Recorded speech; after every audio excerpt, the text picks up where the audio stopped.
Hello, my friends. Welcome back. Today, I have the great pleasure of chatting with Dr. Katie Deming, who is a licensed doctor and is an oncologist. She left the practice of mainstream oncology to practice integrative oncology and still has a vibrant practice in that subdiscipline. And today, we're going to be talking about what diet you should eat to prevent cancer, what diet you should eat if you've been diagnosed with cancer, if you're receiving chemotherapy, what diet strategy should you follow. So without further ado, Dr. Deming, welcome. Thank you. It's my pleasure to be here. Oh, it's great to have you here. As you may know, I do a lot of blabbering in the low carb, keto, carnivore space. And one of the biggest fears that people have is that eating a high-fat diet, eating a diet rich in animal foods, they've been taught it's going to increase your risk of cancer. And so I want to unpack that with you today and get your honest opinions on cancer prevention. And then I want to talk about if someone's been diagnosed with cancer and they're currently in remission after treatment, what dietary strategies should they employ? And then if somebody is actively fighting cancer right now, undergoing chemotherapy, radiation therapy, other modalities, what dietary strategies should they employ with regards to having the highest chance of either A, not getting cancer, or B, cancer not coming back, or C, beating cancer's ass if they are currently fighting cancer. So before we get started, tell people a little about yourself and why they should care what you think. Sure.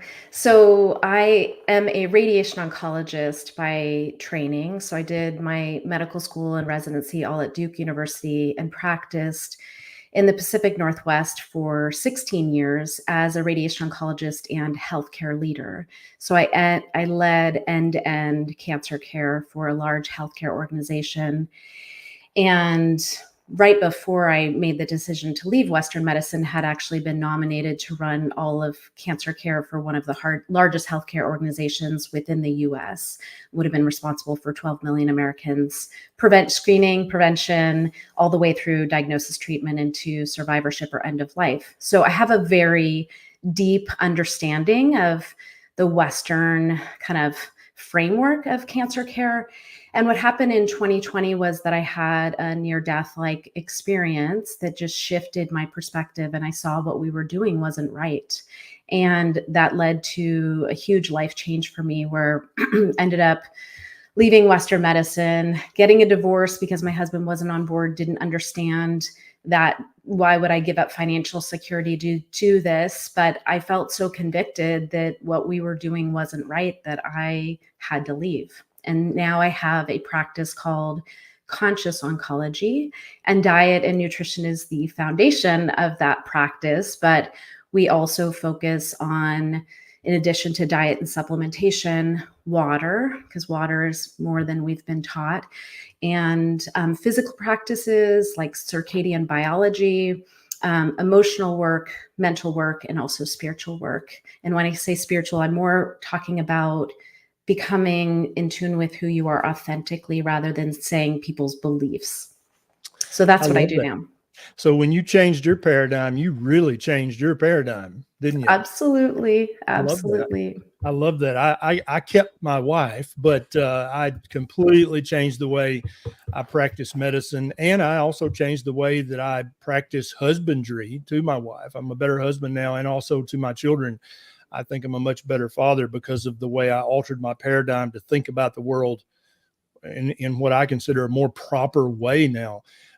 Let's start with cancer prevention because the majority of people out there don't have cancer.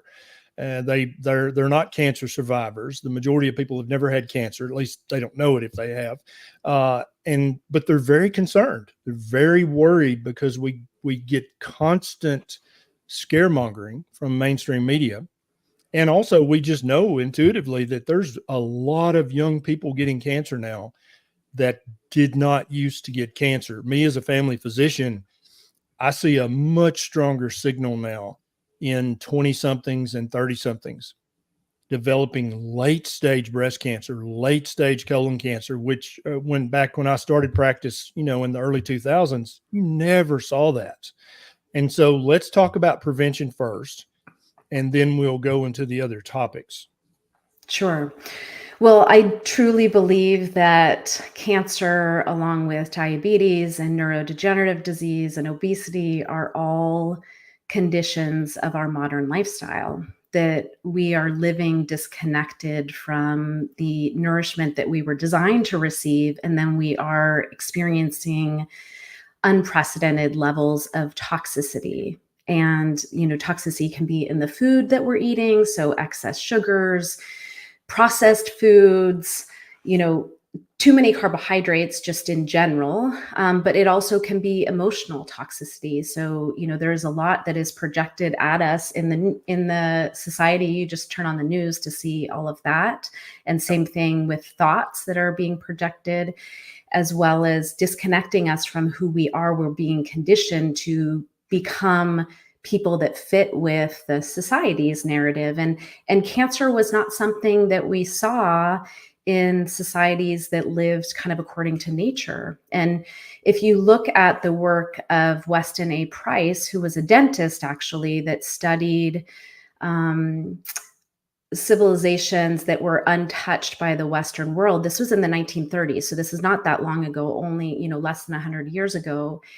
He studied cultures, and he was a dentist. So he was interested in the shape of the face and the mouth and the dentition of these people. And he was studying these people to see what was different, because they didn't need braces. They had room for all their teeth. They had, beautiful teeth. They didn't have dental caries, all of this stuff. But what he also found was they weren't getting sick. So this was in the 1930s, when tuberculosis was the biggest risk for health. They didn't have tuberculosis. They didn't have cancer. They didn't have all of these things. And what were they eating?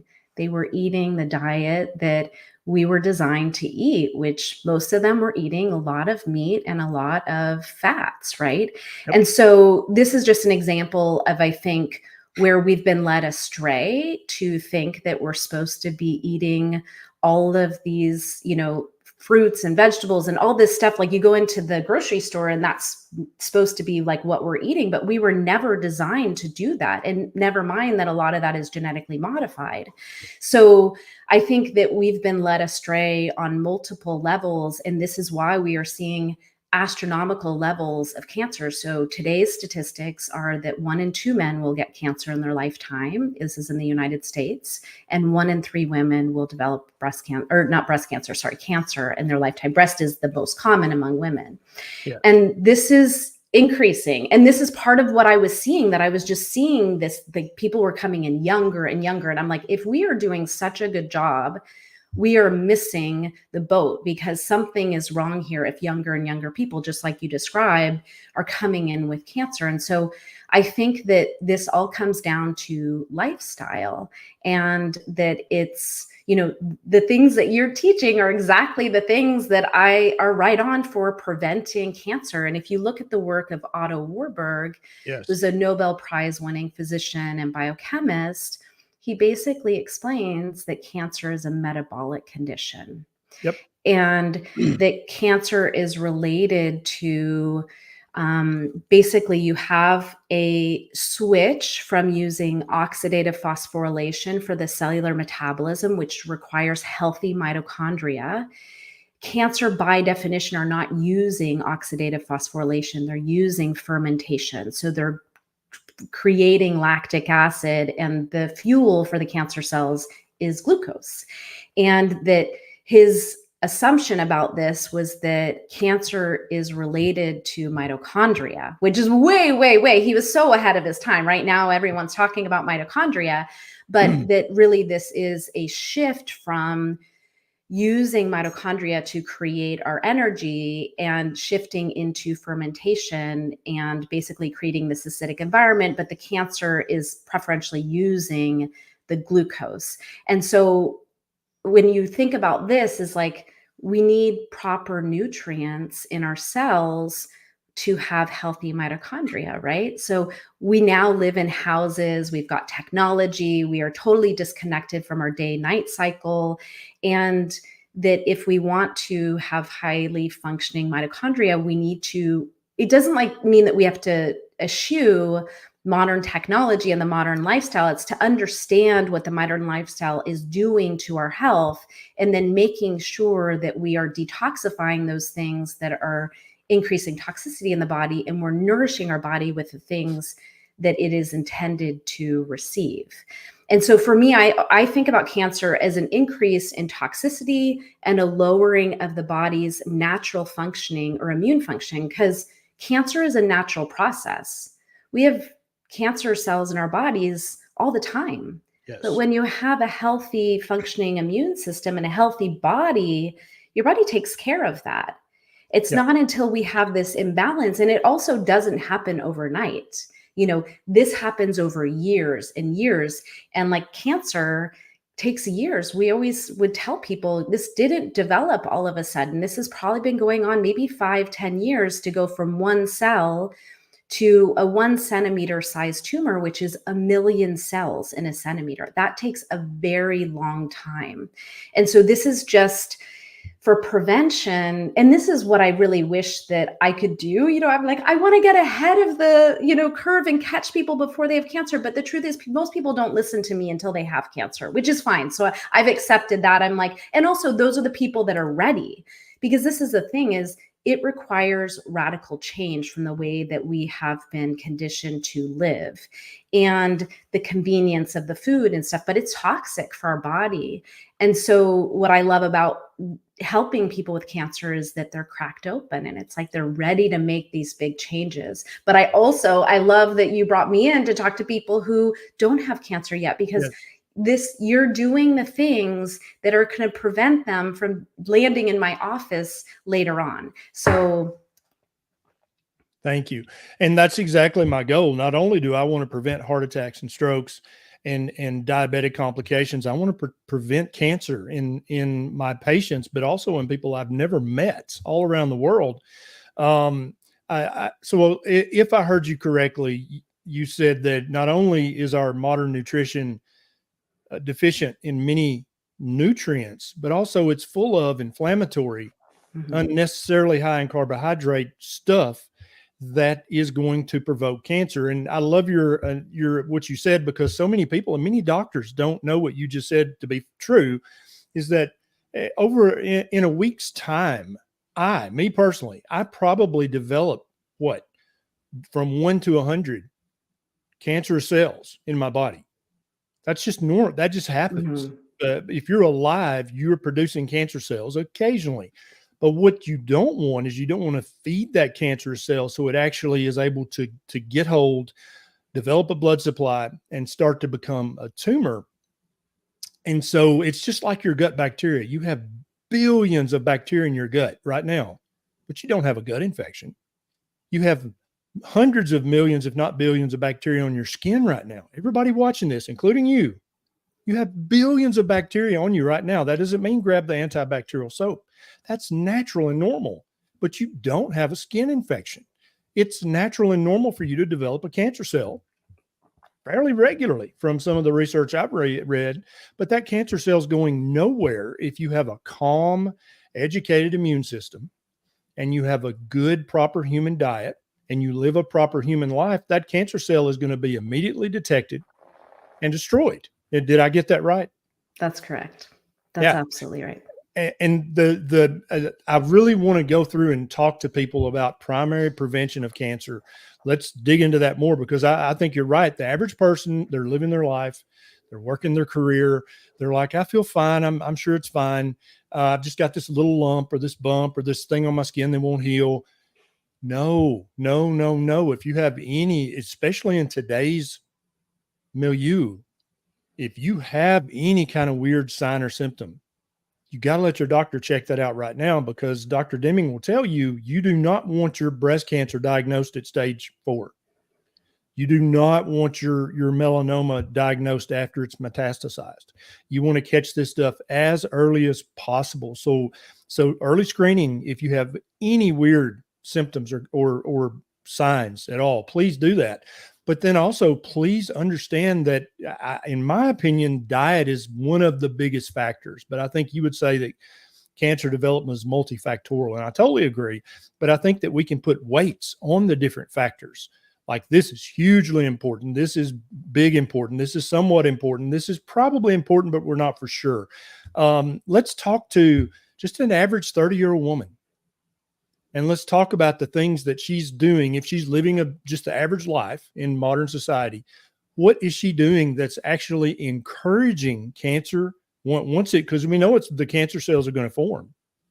What's she doing to actively weaken her immune system and strengthen the cancer? And what should she stop doing right now?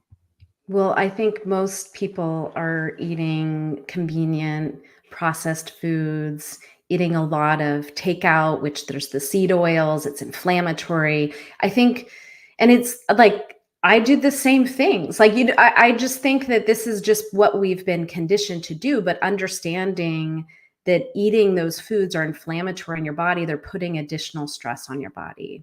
And then in addition, we don't even think about it, but we're surrounded by non-native EMFs, which disrupt the functioning of our cells and also disrupt the water in our cells. And we are 99.9% water by molecules. If you look at the molecules in our body, 99.9% of them are water. And our water is meant to be in a specific structure called easy water. When we are really in our highest functioning as a being, and like plants have structured water in them. We are similar to plants. We need the sun, we need the earth, all of that. But the water in our cells are being disrupted by the EMFs. They're being disrupted by our disconnection with the earth. And I think that the modern, 30-year-old woman is just busy running her life and, doing all the things, but she's not connecting with the earth. And the earth is a free source of electrons that when we lived on the earth, sleeping on the earth and walking in bare feet, we were constantly receiving these electrons that neutralize the inflammation in our bodies. And by the way, some of that inflammation is coming from an optimally functioning immune system. Our immune system creates inflammation when it's functioning, but when we've got the right inputs, it's not a problem because we can basically neutralize that. But so she's not living in connection with the earth. She's not grounding or using ways to ground herself, which is basically disrupting the function of our bodies. In addition, all of the things that we're putting on our skin, the creams, the soaps, the makeups, all of that is disrupting our hormones. And then microplastics and the plastic water bottles. There's just so much toxicity in our world that we're just not even aware of it. And so for her, but what's interesting though, is in these young women, a lot of what we're seeing is infertility and disruption of their hormones, which we've haven't seen at the rate that we're seeing today. And these are signs that something is going on. But what's so interesting is that a lot of people then get afraid of fats and they're thinking somehow that that's the problem with the hormones. But it's like, no, if you look at like Weston Price, compact to that again, it's like talks about the importance of the fats and supporting our proper hormonal function. So, we've just got so many things coming at us that are disrupting, and then the level of stress. And this is, I think, a really, really big one that is hard to get away from, but we are living in such high stress that you've got all this inflammation in the body. And then on top of it, people are just stressed. They're not sleeping enough. They are running. They have so many balance, things that they're trying to balance at the same time. It's a lot more stressful than it was when I'm 50 now. When I was 30, 20 years ago, it was quite different even then. So I think that there are so many pieces of that come together that then, everyone's surprised when they land in my office. Nobody's like unpleasantly surprised. Correct. Yes. Nobody says, I knew this was happening. So I think that to think that it's not going to happen to you and that you can just live this lifestyle is like, well, maybe, but half of the population, if you look at the statistics, is going to get cancer because of the impact of that. And so starting to think about this before you get sick, and not for just preventing cancer, but just to feel good and healthy and vibrant. Yep. As you alluded to earlier, we are tribal animals. And so in my opinion, that's why the 20 somethings and 30 somethings, that's why they eat what they eat. That's why they live the lifestyle that they live. That's why they look at you funny if you go out with your shoes and socks off and stand barefoot in the grass. We're tribal animals. We see what the tribe is doing, and then we replicate that. That's part of our natural biology to do that, right? So with regards to food, let's talk to 20 something, 30 something guys. Let's prevent colon cancer, prostate cancer. In 30 something, 20 something females, let's talk about preventing breast cancer, colon cancer. What are the key things in their diet right now? As simply put as you can put it, give us a list of 3, 5, 10 things that you need to eliminate from your diet right now that's not even human food. You've just been following the tribal signals of television commercials, advertisements on social media, magazine articles.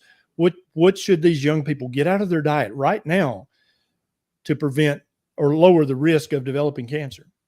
Any kind of processed foods. So right off the bat, seed oils, sugar, just any sugar, refined sugar is like toxic to our bodies. And most people know that, it's like if you start to get clean and then you eat sugar, that it's inflammatory. But those are the biggest that I would say: getting rid of the processed food, getting rid of the seed oils, getting rid of the sugars is like, if you did that, that's a long way towards preventing cancer. But then I really firmly believe that we're eating too many carbohydrates, and most of the young people, and when your metabolism, when you're young, you can get away with a lot from a body standpoint. And I think, like you said, they're tribal. We're all tribal, but they're looking at what's on Instagram and how do I look good in a bikini, or, look good when I go to the gym. And for them, it may not catch up to them yet. And so they can get away with eating things that are not working well with their body until it's, it is a problem, right? And so I think the carbohydrates are a big problem. And I think that, this is one of the things that I know that you are coming up against this too. It's that this big push about veganism and vegetarianism. That was going to be my next question to you. It's a big problem. And actually in the cancer space, it's a hard problem to combat, because there are people who have healed themselves with doing a vegan diet. But if you start to really look at the plants and the vegetables and all of that we're eating, they're high in oxalates, you have lectins, all of these things are inflammatory in our body. And like I said, we weren't designed, like you talk about the proper human diet. It's like, this is not what we were designed to eat. So I feel like there's been this big misdirect to like, oh, you're healthy if you're drinking smoothies all day and just like shoving yourself with these gigantic salads. And I'm not against having salads. I just think that there has been this push to think that veganism is the healthiest way to prevent cancer or to live. And I just don't think that's true. I don't think that when you understand the mechanisms, when I started to understand the science of the Warburg effect and how cancer is related to the mitochondria, it just doesn't make sense that eating all of these plants is the way that we're supposed to be eating. So those are some of the things that I would say. I love it. And, the average American, the average adult in any modern human society, they're already eating a plant-based diet. On average, 70% of their energy and their food comes from plant-based sources. And so I guess the influencers promoting a plant-based diet are wanting to increase that percentage. And a lot of people think that's not right. Americans don't eat a plant-based diet. But if you take any average American and you catalog their food for a day or a week, way over half of their food intake is going to be from plant-based sources. And if you just look at the standard McDonald's or Burger King value meal, right, which is a burger, fries, and a soft drink, that's 75%, if not 80%, because you have to dig around very often to find the meat in the sandwich, right? That is a plant-based diet. It still has some meat in it, but it's a plant-based diet. And once you point it out, they're like, oh yeah, I've never thought of it that way. So I'm taking it you're a fan of grounding, because this is something I've been experimenting with I've known about it for a few years, but every day, me and Beckett and Bonnie and Nisha are out in the front yard with our shoes off.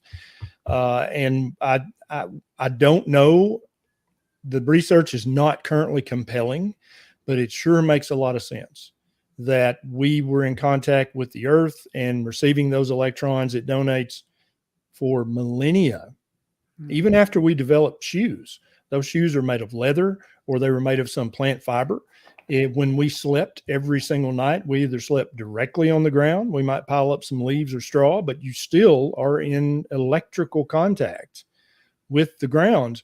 And I just don't know how that can't matter. But I'm really, really hoping somebody does some meaningful research in that area soon, because I've looked into the research and it's not compelling. I don't think it's bad research. It's just not as compelling. I think you could design a few well-designed studies that really show a benefit from grounding, but I currently can't recommend it because the research is lacking. What about sunlight? Do these 20 and 30 something young humans, do they need to stay out of the sun, avoid the sun, apply SPF 80? Is that going to prevent cancer, or is that a bad idea?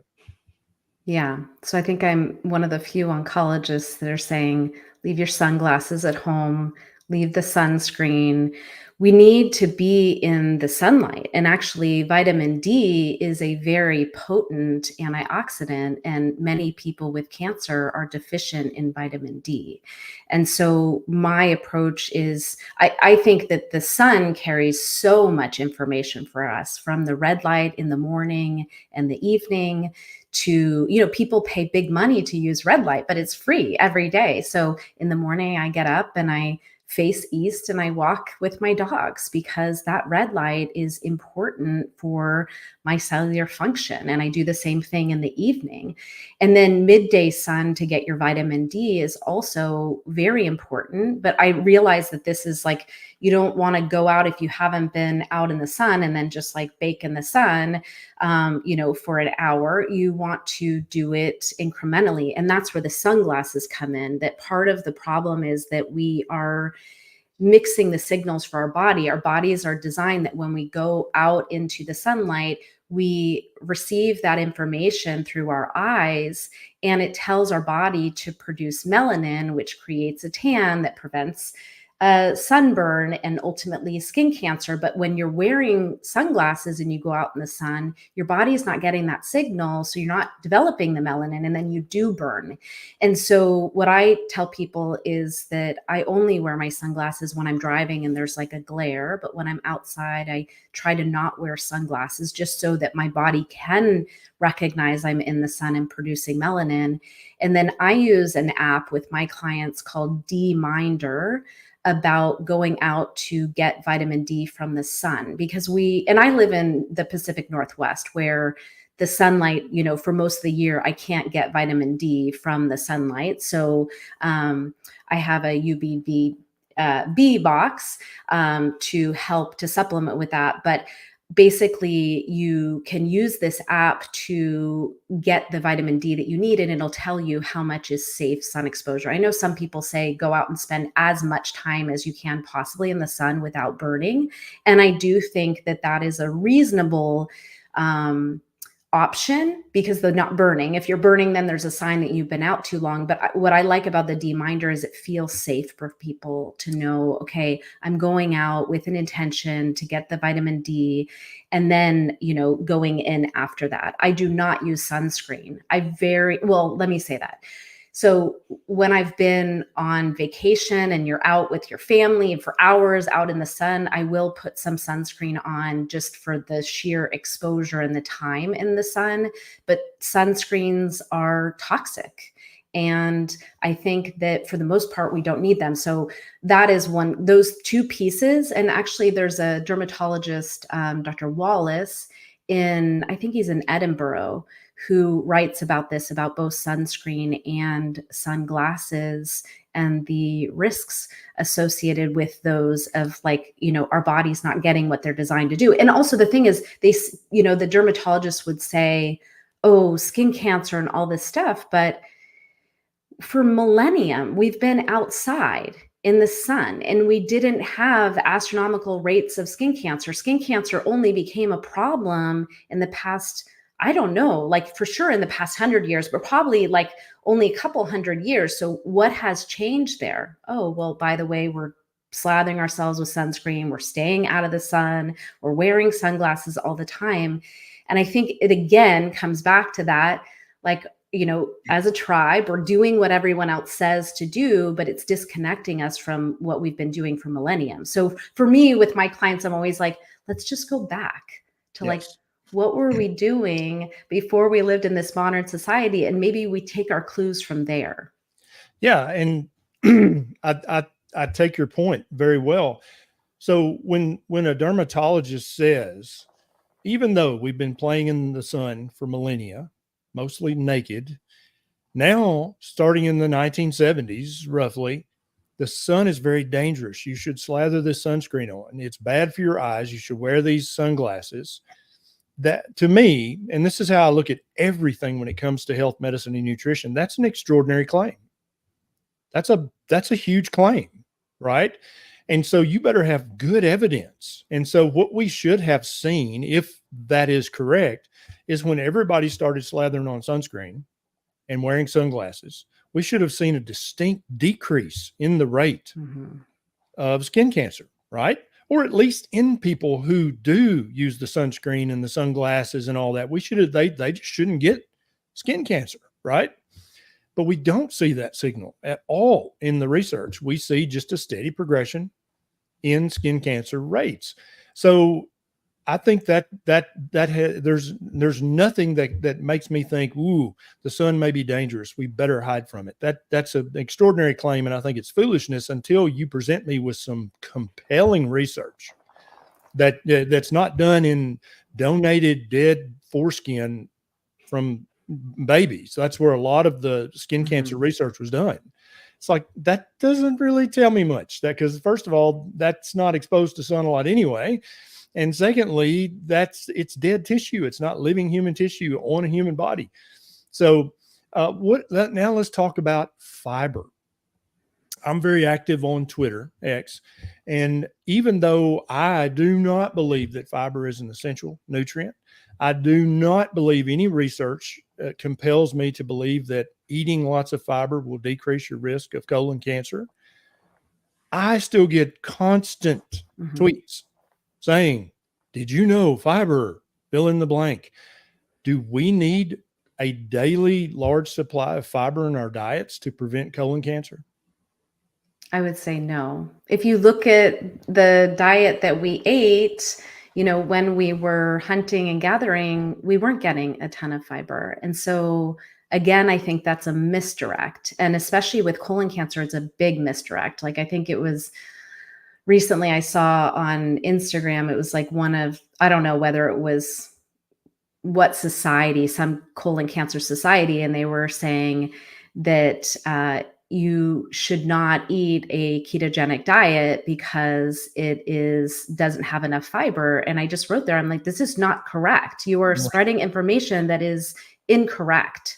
And I think that this is a big problem, actually. And this is where it's frustrating for me, because there's like the plant-based and all this is very, very strong in the cancer space. All these people talking about plant-based and talking about fiber and all of these things. So I don't buy into that. And do you know where the fiber claim even came from? Or do you know the story? So Dr. Burkett, who had a lymphoma named after him, English, very prominent English doctor, was doing some research in a colonized part of Africa. And he noticed that the people there they had been colonized, so they were not allowed to eat their natural ancestral diet. They were having to eat lots of, fibrous tubers and fibrous grains and stuff. But he noticed that they were making these ginormous poops, not kidding. But they also had very, very low rates of cancer because they were in the sun all day. They were barefoot all day. They were doing so many things right. And I'm sure they were eating as much meat as they could get their hands on. But since they were colonized, they couldn't. They were colonized by the British. But he noted, man, these guys have very low rates of cancer, and they eat lots of plant fibers, and they make these gigantic poops when they go. And so there must be a connection there. And since he was so highly respected, it just became a mantra. The tribe immediately adopted that belief, which that's all it was. He never did any compelling research. And so it just became accepted that you have to eat fiber. And again, I would say, looking at it through my paradigm, this is an extraordinary claim. When we look at indigenous diets of people mostly unmolested by modern society, and I would say that's very rare to non-existent today, because even indigenous tribes who still are in the wild, they've been pushed by modern society to the most marginal land. They're in no way living in their ancestral hunting grounds. We've taken that land because there was oil there. We could grow crops there. They're living literally on the scrubland margins. That's where they're having to live. And so their diet's not going to be ancestrally proper. But when you say something like the more fiber you eat, the lower your risk of cancer will be, then let's just look at the modern diet. You could be eating the cheapest, dumbest, literally living on Cheetos and Doritos and McDonald's drive-through. You're still getting a significant amount of fiber by definition, because it's all plant food. There has to be fiber in there. And indeed, many of the junk food companies will add some fiber. Basically, it's Metamucil, I'm sure. But they'll add that to their product and say, now, good source of fiber. Many of the breakfast cereals say that. And so if added fiber in your diet decreases your risk of colon cancer, we should see a distinct decrease in the rate of colon cancer in modern society. Because even if people are eating a junk food diet, they're still getting a lot of fiber. And so we absolutely should not be seeing this spike. What is it? 400% increase in the rate of colon cancer in 20-somethings and 30-somethings. We absolutely should not be seeing that if fiber in the diet decreases your risk of colon cancer. Does that train of logic make sense? Yeah, I love that. I love the way you put that together, because you're exactly right. Both with the sunscreen and the sunglasses and the fiber, it's like, if these things are true, we should be seeing lower risks, right? And that's not what we're seeing. We're seeing it just, and yeah, last year there was a paper that came out showing that colon cancer in 20s and 30-year-olds has increased like 300 and something %. So yes, this is a problem that is not being solved with the fiber that we're eating in our diet. And I think 20-somethings and 30-somethings and 40-somethings, they are justified in being scared to death of breast cancer, colon cancer, prostate cancer. You should be afraid, and skin cancer, but you're being given bad information. You're being given bad advice by the mainstream media, the online advertising. You're just not getting the right preventive information, even from the American Cancer Society. And these guys are they're pushing the sunscreen, pushing the fiber, when in fact, we've seen no signal whatsoever that increasing sunscreen use and increasing fiber intake, we haven't seen any signal that is lowering the rates of cancer in these people. Now, this is being filmed live in front of our private community. We've got thousands of tribe members in here, and a bunch of them are watching this live right now. And one of the things that they get the right to do by being a tribe member is they get to ask our guests questions. So, Dr. Deming, is it okay if we take a few questions from our audience in our community? Okay. Now, tribe members, keep your questions succinct and keep them only about cancer prevention or cancer treatment, that with regards to nutrition, diet, and lifestyle, so that we don't ask irrelevant questions here. So here's a question from Nikki. My daughter was diagnosed with Lynch syndrome. My husband survived colon cancer at 31 years of age. Lots of people in his family have had colon cancer.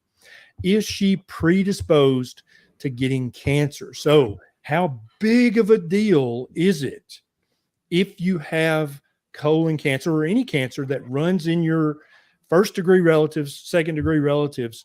And then I really want to ask the bigger question, how important is your genetics versus your diet and your lifestyle? Yeah, so this brings up a good question, and I'll start with the broad question about genetics and cancer. I think this is another misdirect that we've been told cancer is a genetic condition, but cancer or genetics only account for 5 to 10% of all cancers. 90% of it is related to lifestyle. And I would argue that even if someone has a genetic mutation, there is not 100% penetrance, meaning that just because you have a mutation, that you're going to get that type of cancer. And that is borne out in the literature. It shows that the rate of cancer is not uniform, even among people who have the genetic abnormalities. And so your lifestyle, I would say, is like the most important thing. And it becomes even more important when you have someone who has a genetic mutation that may put them at a higher risk of developing cancer. Now, specifically with Lynch syndrome and colon cancer, I don't know those numbers off the top of my head of what her rate, because my particular specialty is breast and gynecologic cancers. But what I would say is that there probably is, with a father having colon cancer at age 31 and having Lynch syndrome. But you said something a few minutes ago, Ken, that I want to go back to about people being afraid of cancer, that it's justifiably so to be afraid of cancer. But I would argue not to be afraid of cancer. That I think, more. Yeah, because I think it's not only what we eat, it's what we believe about what our bodies are capable and how that food impacts our body. And, there are examples of people who, like Anita Moorjani, this is going to get a little bit out there, but she's a woman who died of lymphoma, had a near-death experience, and then came back. She basically, whole body was filled with these tumors. She went into renal failure and was in a coma and dying. And after she basically had a near-death experience and came back, she saw that her fear about developing cancer, she was so paranoid about developing cancer because her brother-in-law had it and one of her good friends, that she was eating a vegan diet. She was doing everything. If you looked at her, you'd be like, this is crazy. This person ended up with cancer because she was doing all the right things. But what she says is that it's not just what we do, it's the energy with which we do it. And if you're afraid of developing cancer and all of your attention is on that fear, that is what you're creating as well. So it is what we're eating, but it's also how we're thinking about it. And so I would really encourage, especially with something like this, is to stay out of the fear and to use the lifestyle levers that we have to reduce that risk. Because the truth is that she's probably at a lower risk than what you've been led to believe based on the genetics. If we buy into that story that cancer is all about genetics, you're helpless. And honestly, that's part of why I was frustrated with the system, is I was tired of telling people, like 5 to 10% of the time I could say, this is related to a genetic mutation. And 90% of the time I was like, I don't know, it's just bad luck. And that is not empowering. This is not about bad luck. This is about making good choices, but also not being afraid and not buying into the narrative of what's been told to us. And the other thing is that getting cancer in today's world, people can actually live for a very long time and also clear it. So I have patients who are curing their illness without the conventional therapies and stuff. So a lot of the stuff that we've been sold about what happens if you do get cancer is not correct. So I just want to bring that fear part in, because we want to empower people and have them, buying into the story of our bodies are miraculous. Our bodies are incredible if we give them the right nutrients and the right inputs. Absolutely. And I completely agree with you. Nisha, my wife, and I are always talking about, you can't eliminate stress from your life. You can't eliminate fear, but what you can do is mitigate it by how you react to the stress, right? And so when you see an article about colon cancer has increased 1,000% in 20-somethings and you're a 20-something, rather than become afraid and get stressed out. So you've allowed that to affect you emotionally, which is going to have effects on your cortisol levels and your epinephrine and norepinephrine levels and many other neurotransmitters. If you say, okay, all right, so that's a fact, I accept that as a fact, but what can I do to decrease my risk? Now you've mitigated the fear and the stress, because now you're actively, which in my opinion is something that humans are very good at and we don't do enough. I'm going to develop a plan or a strategy to decrease my risk. And I love what you said about the genetic part, because from my research, most cancers, if you have a first degree relative, and that's a mom or a dad, full brother or full sister with cancer, that usually increases your risk of developing that cancer by somewhere between 1%, maybe in some select cancers, 10%. That's not a big, I would take that bet in Vegas all day. 90% to 99% odds, I would take that bet. But because then when people focus on that, they're not looking at things that they can change.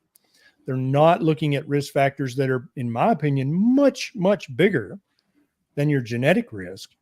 What about your diet? What about your sun exposure? What about your sleep? What about how you cope with stress? I think those things always beat genetics. And I'm happy to be shown to be wrong if someone out there can show me to be wrong. But the modifiable risk factors for cancer, that's anywhere from 80 to 95% of what's causing you to get cancer. The genetic part is a tiny part. It's not the big part that you're taught that it is, like, oh my God, you're screwed. Your mom had breast cancer. That's it. You're going to get breast cancer. In many cases, women having preemptive total radical mastectomies. What in the world? What doctor said, yes, you should do that because you have this specific gene? Let's ignore everything else in your life and let's just take your breasts off. I don't know. I'm not an expert on that. Let's shift now. Let's talk about fighting cancer. Someone's been diagnosed with cancer and they're either actively fighting it or they've won the battle against cancer through their oncology treatments, and now they're in remission and they don't want that cancer to come back. Yeah. Well, there is good data showing that medical ketosis, which is very specific in terms of the criterion. In my practice, we use the Thomas Seyfried, who is from Boston University. Bill, that was one of our tribe members' questions. What do you think about the Seyfried protocols? So there's the answer to your question, Bill. She's a big proponent. Yeah. So for medical ketosis, which is different than, there are different levels of ketosis, right? But this is like full blown where you're trying to get the blood glucose down to 65 or lower and getting the ketones up in a glucose ketone index of less than 2. There is benefit to doing that during radiation. I actually just had a radiation oncologist on my podcast last week talking about this. So most of the data is with brain tumors, but the reason why we don't have data with other types of cancer is twofold. One is that there's no money in the diet, right? So who's going to fund these studies? And then 2, it's hard to show a benefit with a lot of cancers, but with glioblastoma multiforme, which is a type of brain tumor that has a poor prognosis, they can show benefit with adding the diet. But basically, this work. Dr. Dave Harper? No, so this is Dr. Hu out of Cedars-Sinai, and Jethro Hu is his name. And basically, they did a phase 1 trial just showing safety, and now they're doing a phase 2 trial and showing that there is benefit, basically enrolling right now. But there are other studies that have showed safety of using ketosis in breast radiation. No benefit because you would have to follow these women for 10 years and probably thousands of them to show benefit, but showing that there's safety. So there's emerging data to say that during chemotherapy or during radiation, a ketogenic diet, but very specific, talking about inducing medical ketosis, not only helps with side effects and toxicity related to treatment, so protecting the normal cells, but it also helps with the autophagy of the cancer cells. And so that is one piece that during chemotherapy, if someone is interested in taking a dietary approach to improve the outcomes of those treatments, ketogenic diet is the diet that has shown the biggest benefit there. But I will say that it's challenging for people to do this level of ketosis while they're having chemotherapy. Radiation may be easier, but I always tell people just to be gentle with themselves. Like, this is an approach. This is something we can add on, that if you're not able to do it, it's okay. And in my practice, that's what I find is people are overwhelmed. These treatments are toxic. They feel terrible. And so we're going to do what we can with diet. And then the other piece of that is fasting. So there's studies showing. That was my next question. Okay, perfect. They're on the same track. So the other thing is fasting around chemotherapy. So 36 hours around chemotherapy, there's also data to show a benefit of that, both protecting the normal cells and helping with tumor kill.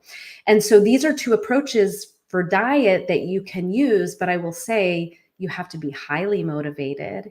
And you also want to be working with a nutritionist or someone who can guide you through this, because it is challenging and you need to be measuring your blood ketones. So we use the Keto Mojo sensor for ketones and blood glucose, and it'll calculate your GKI. But some people are like, I just talked to a patient the other day and she's like, yeah, I've been measuring my ketones and they're around 4. And I was like, listening to what she was eating. And I was like, how are you measuring that? She's like, with the urine strips. And I was like, no way. So this is like, it requires very strict monitoring and that kind of thing. But a ketogenic diet, and you didn't ask this question, but is like, this is not somewhere where someone wants to live forever. This is a way to, and especially there are some people who maybe they can't do conventional therapies and they really want to use diet as a therapeutic intervention. It needs to be done at this level, like, Seafried's therapeutic ketosis. Yes, a therapeutic ketosis. Exactly. Or Nasha Winter's protocol, something like that. But we're not meant to be in ketosis forever.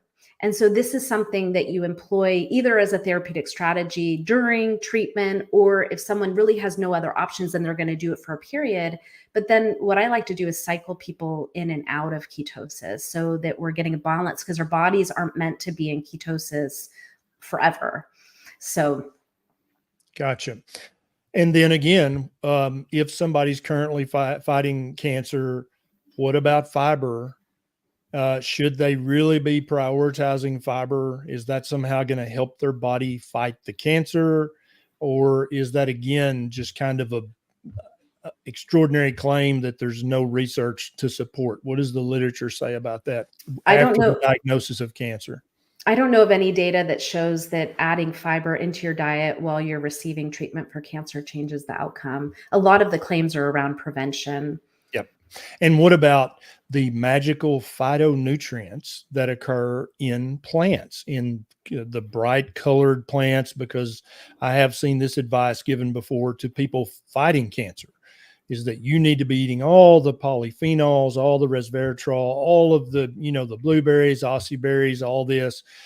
How robust is the research in supporting that recommendation that you should be eating this colorful rainbow of plant foods for all of the known and perhaps even unknown phytonutrients that occur in those colorful plants?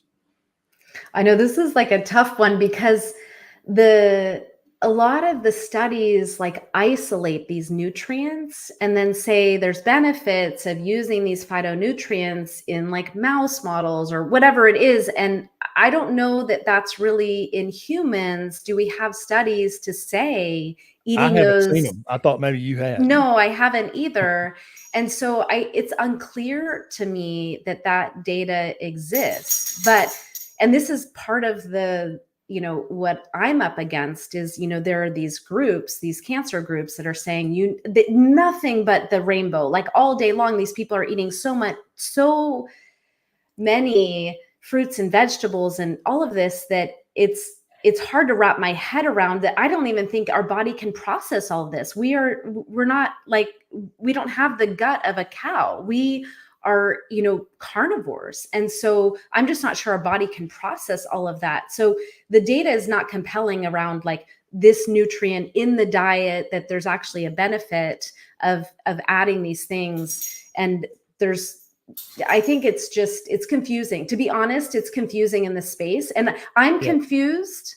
Yes. I'm not confused, but I'm telling you, it's confusing to look at the landscape. So I know that clients are confused. People are confused because there's just so much misinformation and misdirection. And you can take studies out of context of like one micronutrient and put it in the context of a certain type of cancer. And then all of a sudden people think they're supposed to be eating like loads of that fruit or vegetable or whatever it is, but are we really supposed to be eating? Right.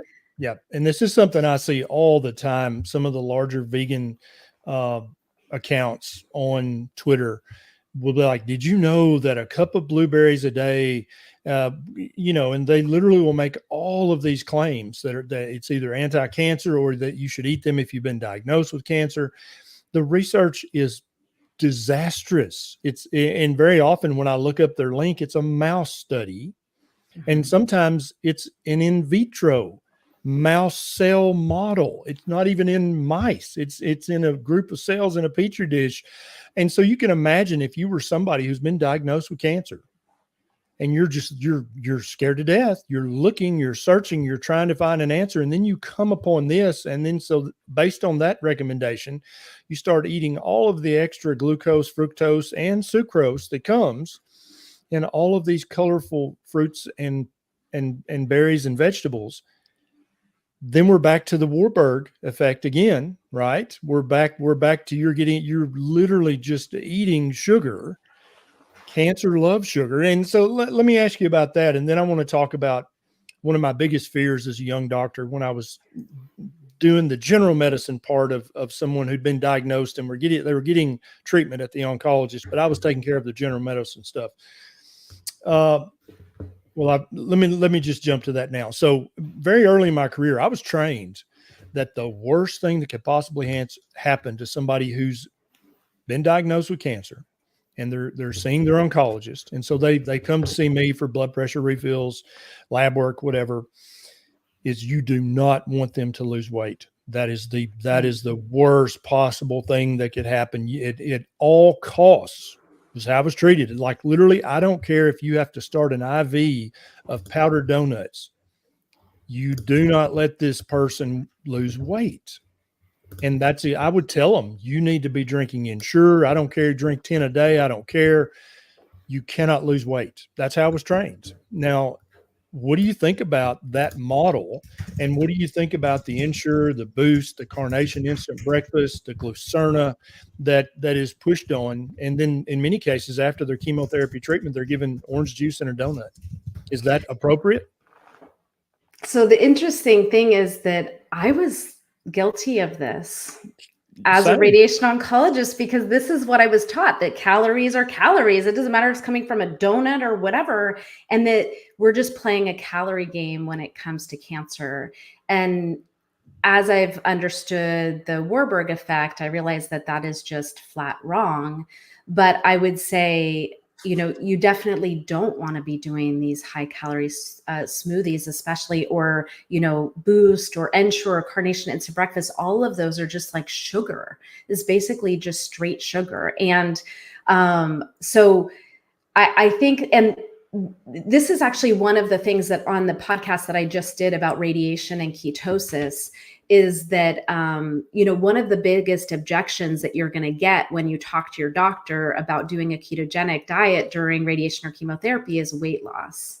And that, this is something to talk to your doctor about and just show them the data, that there's data showing that this is safe and effective, and then mitigating that and managing through it. Like as a radiation oncologist, if someone's getting radiation for breast cancer and they start to lose a bunch of weight, what happens is the shape of the body changes.